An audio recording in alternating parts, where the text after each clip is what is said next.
Ke informasi lain, Saudara, Dinas Pekerjaan Umum Kota Makassar kian gencar membersihkan sistem drainase. Pembersihan ini dilakukan untuk mengantisipasi banjir mengingat saat ini mulai memasuki puncak musim penghujan. Pengerukan dan pembersihan drainase gencar dilakukan petugas dari Dinas Pekerjaan Kota Makassar.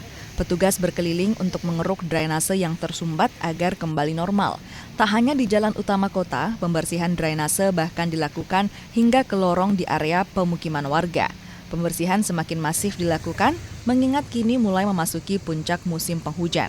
Satgas itu sudah turun ke seluruh titik-titik genangan yang ada di Kota Makassar, sudah diantisipasi. Kemudian yang kedua sudah dilakukan pengerukan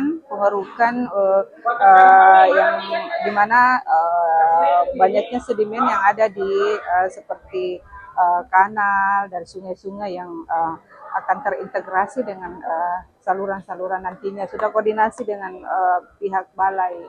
Dinas PU Makassar mengimbau warga untuk melapor jika menemukan drainase atau got yang tersumbat. Hal ini untuk mengantisipasi penyumbatan air hingga memicu banjir. Nila Rustam, Kompas TV Makassar, Sulawesi Selatan.